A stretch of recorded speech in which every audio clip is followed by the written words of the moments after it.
You guys want to know something crazy? I'm pretty sure I was wearing this same exact shirt in my third trimester recap video for my first. I'm pretty sure. Isn't that crazy? Hey guys, welcome back to my channel. If you are new here, my name is Melissa. I am pregnant with baby number 2 and I am in the home stretch, you guys. Home stretch. The day I'm filming this, I'm just about 36 weeks pregnant. So I'm almost there. I'm almost done. I did want to go ahead and film this video before I actually went into labor. I think the caveat for saying third trimester recap is I still do technically have 4 weeks left. There's a lot that could happen in 4 weeks.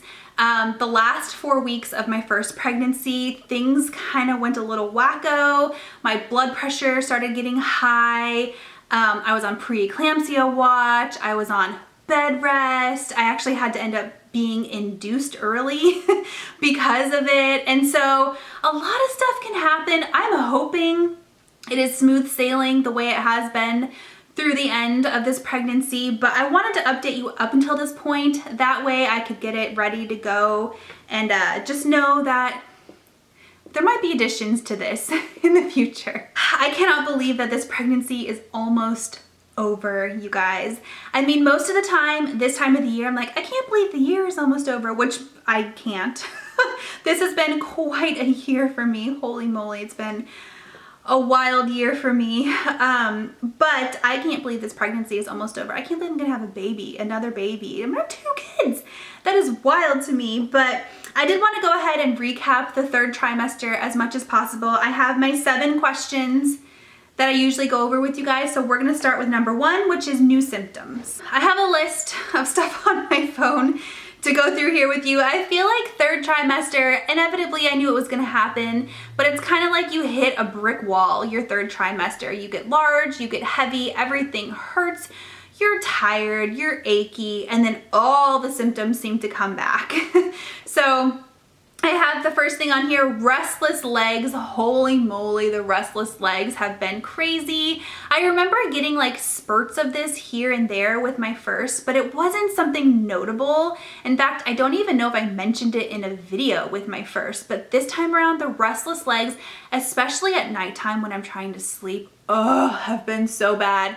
I've been taking magnesium oxide every day to try to help with a lot of stuff, and it seems to help with the restless legs, but that's been bad. I have heartburn, tight tummy, trouble sleeping, sore back, sore on left side, sore on right side, dizziness, lightheadedness, congestion. Woo! Especially at nighttime, like the congestion in my nose has been really bad. I've noticed that I've been kind of like snoring a little bit, like I wake myself up because I'm not snoring, but I'm breathing heavily because I just can't breathe out of my nose. Sleeping really terribly, super sore back, bloody noses, uncomfortable, Braxton Hicks, hemorrhoids, middle of the night nausea. I mean, is there anything that I missed? That's pretty much textbook everything you can have, I have had. I think one thing I will note that was a little bit alarming, and I actually did end up going to triage at 30 weeks because it was that scary to me, is I did have a vaginal bulge.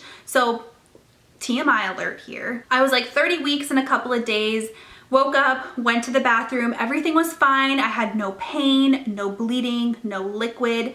Baby was moving. So I wasn't initially like worried because everything seemed and felt normal, but I went to wipe and there was a bulge. There was something coming out of my vagina.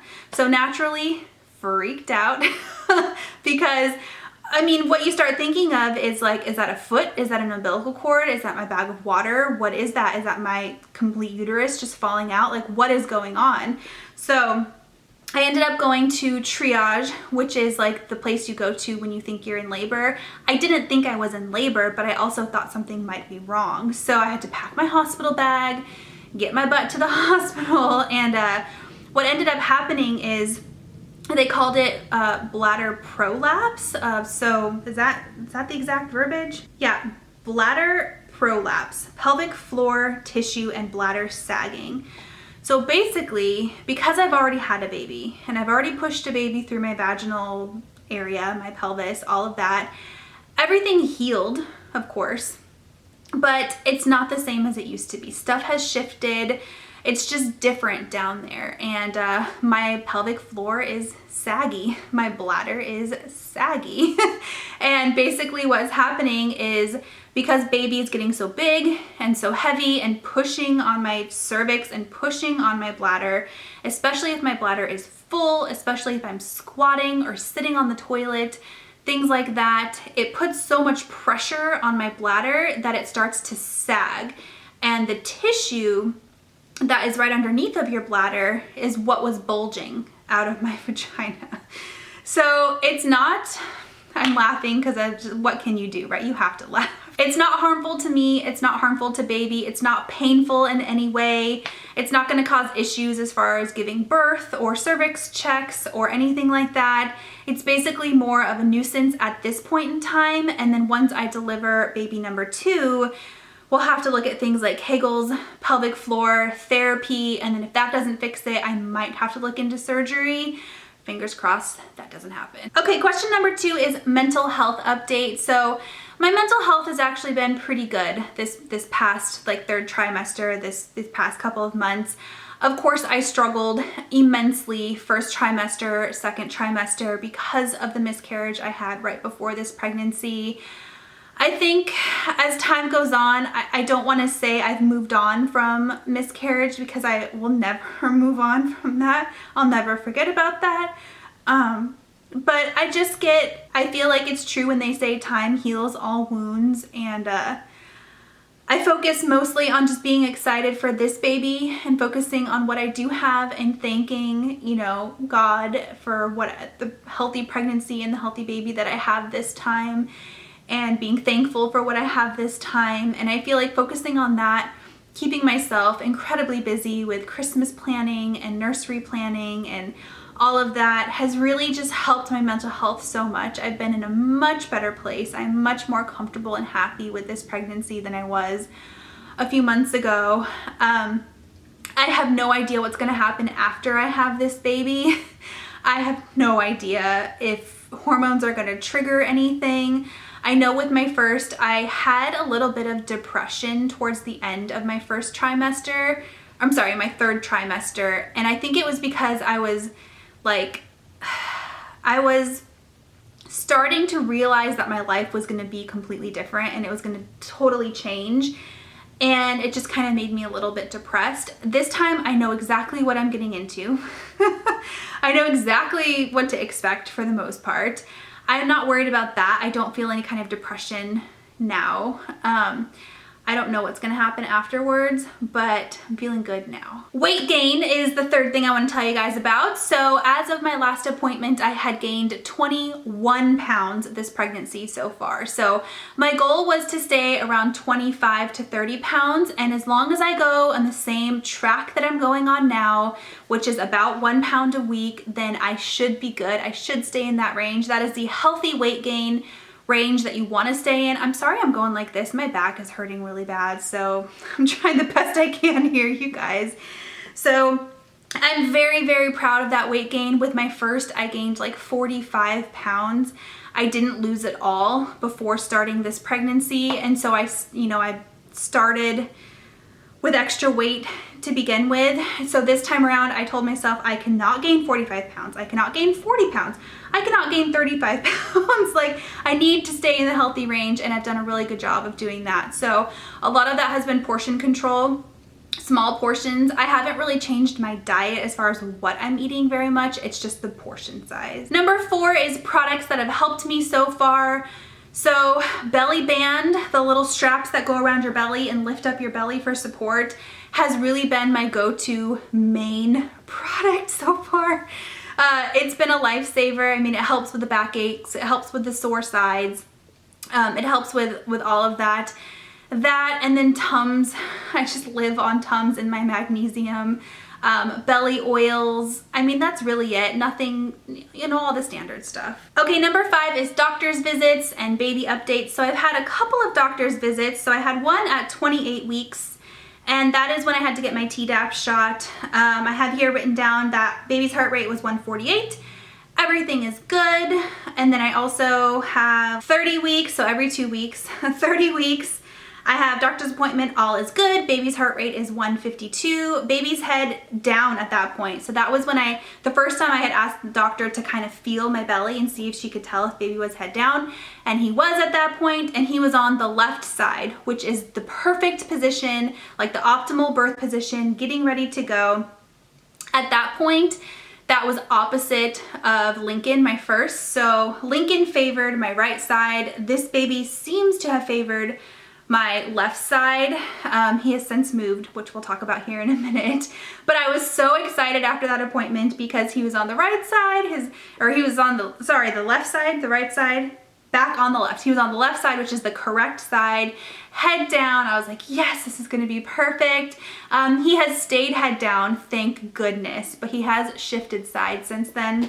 30 weeks, 3 days, I told you that I went to triage. Let's see, 32 weeks, I have doctor's appointment and growth scan. So baby's heart rate was 138, head down, perfect position. So at that point, he was still on the left side. He was measuring perfectly. He was in the 71st percentile, about 4.5 to 5 pounds. What other notes do I have here? Yeah, so that was when we had our growth scan. And I don't think I was originally going to have a growth scan. I really had to butter my doctor up for that one. I had to talk her into it because everything was going great. My fundal height has been measuring perfectly this entire pregnancy. There was no like urgent reason to have a growth scan. I just wanted the growth scan. We haven't had or hadn't had an ultrasound since 18 weeks. And I was just getting antsy. I wanted to see baby. I wanted to see how he was doing. Peace of mind. Wanted to see if he was head down. All that good stuff. So I think I just basically talked her into it. And luckily everything turned out great. My amniotic fluid was fine. Compared to my first, he's measuring slightly smaller according to this growth scan, which granted they can be off by a little bit here, but at my growth scan with Lincoln, he was measuring 2 weeks ahead.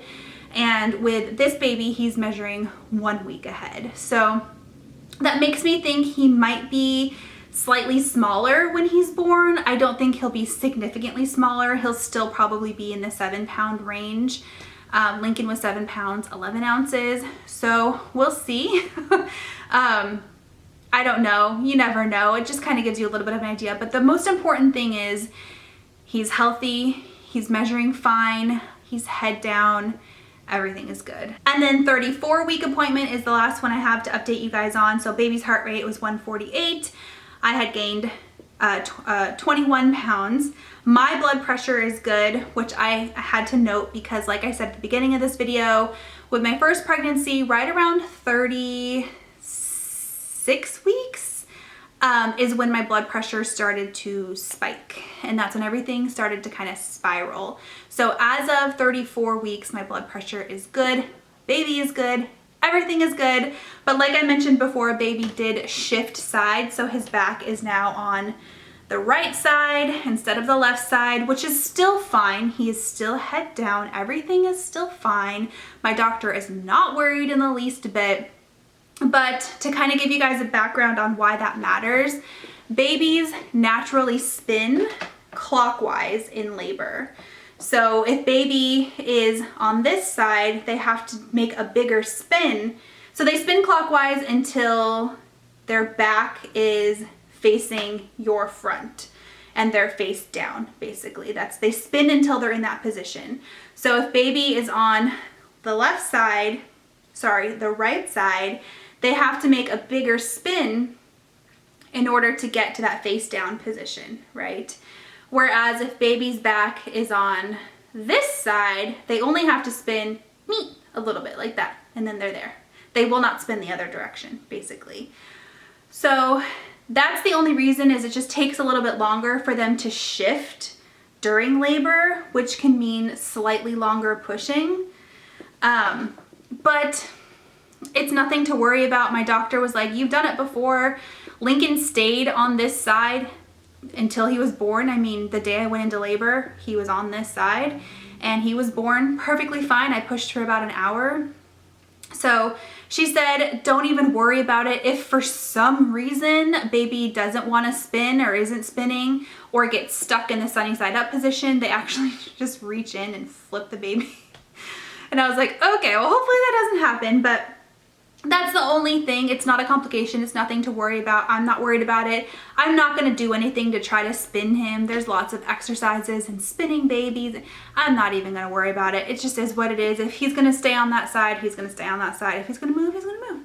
If he doesn't want to, then we'll figure it out. But either way, it's not going to impact delivery or anything like that. Okay, number 6 is bump date. And here's the bump, you guys. It is loud and proud. It is undeniable at this point that I am pregnant.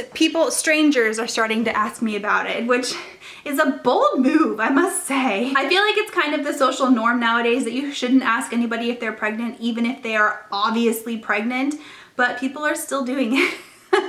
So loud and proud, I love it. I love the bump. I will definitely miss the bump once it's gone. Okay, last thing is what I am doing to prep for baby, and shockingly, you guys, I have everything ready to go. I prepped so much in my second trimester that I am just like kicking back, and that was my goal. My goal was by December 1st, I want to have everything done. Nursery put together, supplies done, clothes washed, everything. I don't want to have to worry about a dang thing. Hospital bag packed, like I am good to go. So that was my plan. I'm not really doing anything different now, except for I will start doing like the labor prep things. So like eating the dates every day, drinking the raspberry tea, colostrum harvesting, all of that stuff. Soon here, I will go ahead and start doing that. You're supposed to do it at 36 weeks because it can induce labor. And you don't want to induce labor much earlier than 36 weeks. But that will be something that I start here very, very soon. The colostrum harvesting I talk about a lot. I filmed a whole breastfeeding video that will go up probably a couple weeks after this, so you can learn more about it then. That's something different that I didn't do with my first that I am gonna do here with my second. But other than that, we're good to go, guys. I'm not really doing any prep right now. Unless like nesting kicks in a week here or so and I like do something crazy, we're good. Okay guys, well that is the end of my third trimester update. Can we even believe it? I can't. I don't know. Okay. So that is the end of this video. The next update video you see from me, unless for some reason I film like a last minute update video, will be like my labor and delivery story. Which is wild. Unless I do like a 9-month pregnancy, we'll see what happens. But this is the only thing I'm planning on until baby is born. So that is it. This is this pregnancy. If you want to catch up with earlier parts of my pregnancy, I will link my baby number 2 playlist down below for you. But other than that, I'll talk to you next time. Bye.